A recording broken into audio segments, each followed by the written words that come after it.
Welcome back to the Forensic Detailing channel. One of my viewers, can't remember who, in the comments asked me when I was mentioned this, if I could do a review of Scholl Concepts Premium Vintage Wax. So first of all, this is a paste wax that you get. It's very hard to get in the UK. I think it costs around 120 to 150 pounds. Don't quote me on that because I can't find anyone stocking it. I will ask him round if he can pick up a few jars. I'm not sure if it's possible, but if he can, I'll get him to stock it. First thing with the review is, do not buy this paste wax if you're looking for performance. Out and out durability, for example, you'd buy something like Fuso or double speed wax from Built Hamber because they'd be a lot cheaper and they'd last a lot longer. Do not buy this if you want the biggest beading wax. Again, you'd probably go with double speed or Fuso because they bead and they're more durable and they're a lot cheaper. So what's the point of this thing then, guys? Does it have more gloss? Well, not really. This wax first came to my attention about 6 years ago when, sorry guys, I'm like a greasy rat, it's very hot. When I did the Pro Detailer's Wax Mega Test, which was a great exciting thing for me with Bert from PVD, Obi-Wan Caverti, turned up with about 30 waxes from all around the world, ceramic waxes, you know, waxes, all these different waxes, and I got stuck into it and it really ignited a passion. And this wax won the gloss recommendation based on some panel testing, you know, on test panels we did at Auto Glim Labs with some with a gloss meter. Okay, so that's one claim to fame. It probably is a glossy wax. The other claim to fame is it's handmade and they only make it in batches of about 10 litres. And I used to make wax. I love to get that in. So I can tell you, I can talk all day about waxes. I have a real passion for it. 10 litre batch of wax making is very small. So it's a boutique-y, handmade, vintage style wax. What is it like, guys? Well, if we open up the jar, what you see is this very grainy, very hard, almost like it's not cold obviously because it's a wax, but it almost feels like a frozen ice cream with little chunks of chocolate in it, you know, like a Ben and Jerry's. But there's that oiliness that runs through it, which is the cacao oil, which is an organic kind of oil with a lovely smell. It smells like chocolate powder. So you don't get any solvent honk off it, which is nice. There's a good experience there.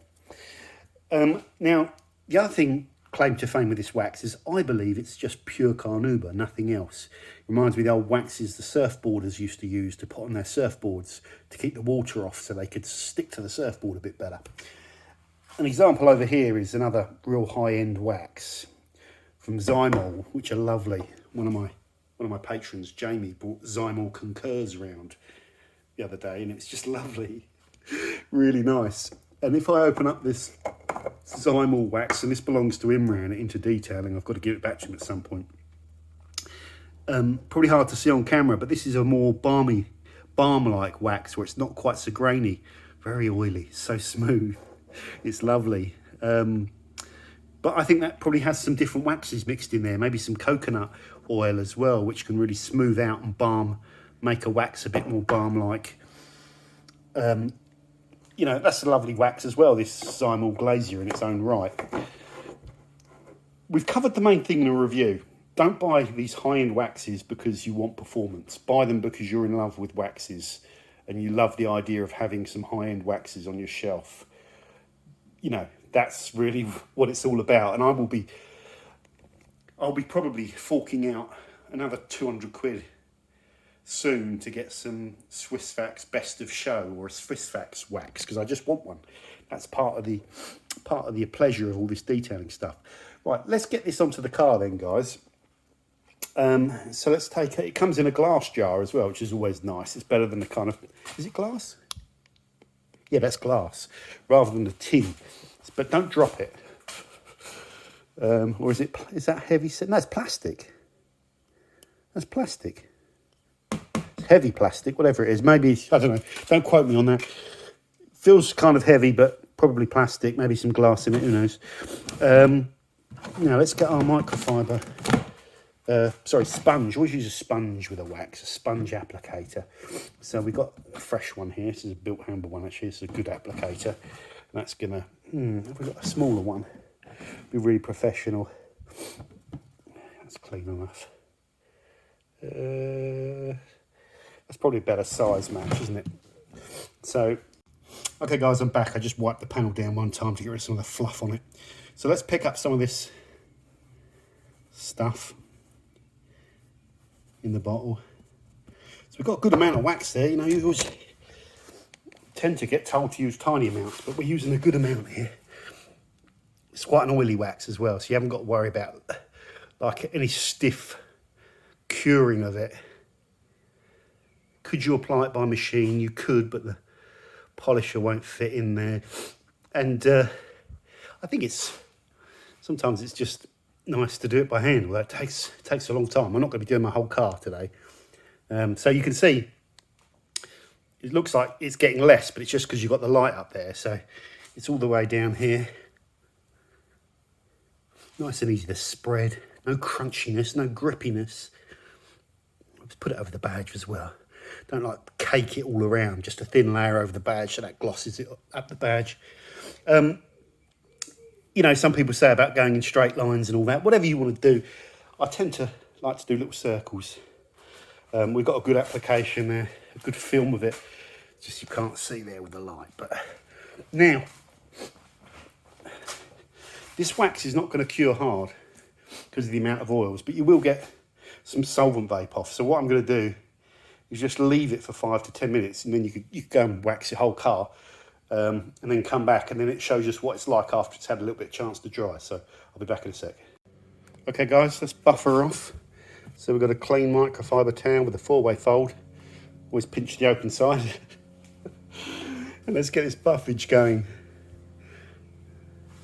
And I'm, again, like you hear me say a lot, I'm not really pressuring into the paint. I'm just letting the microfiber scoop it up.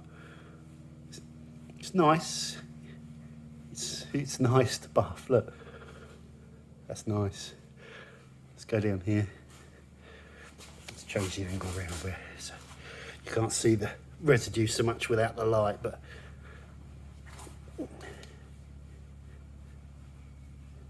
see, it's really easy to buff actually.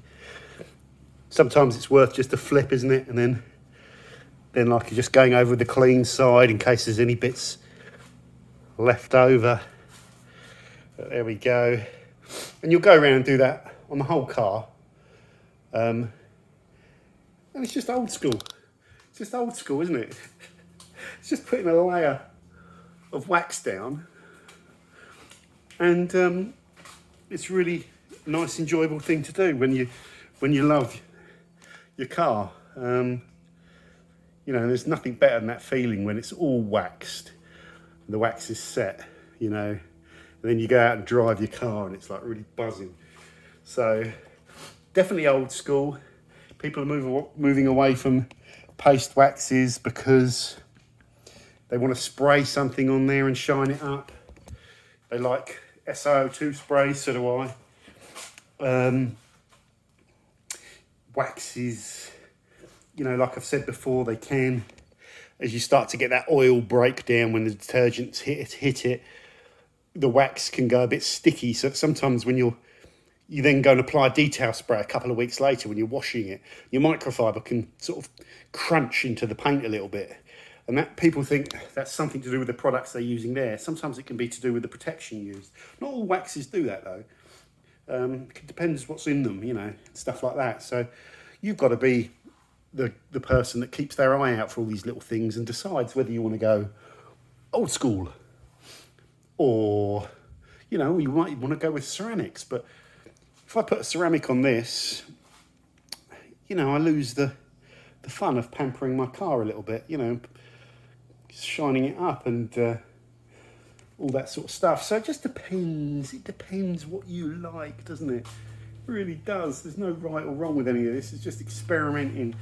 Sometimes you might be in a rush and you might want to use a spray and you spray it all over and rinse it off and you're done and the car looks okay. You dry it down, that's all you do. Other times you might want to spend 4 hours sitting in your garage filming videos, putting a really old school vintage wax on there and enjoying it. So that's all the review needs to tell you. Don't buy this if you're looking for anything other than a fun and a passion for detailing and kind of waxing your car. If you don't have that desire, go and buy something else that's a lot cheaper, and it would still be a good product. So it's not a case of what's right or what's wrong. You get the idea with this. It's a lovely, thick, loaded with carnauba. Virtually, it's just all carnauba paste wax, and I love it. And I will be putting a shelf up somewhere. I'm running out of shelf space, but maybe there, although it'll end up getting a dart in it, I might put some, my real premium expensive waxes, and that'll be a cool little thing. Might put some special blue lighting on it or something like that, or a little fan to keep them cool. I'm getting carried away. Take care, guys. Thanks for watching. Bye for now. Doug.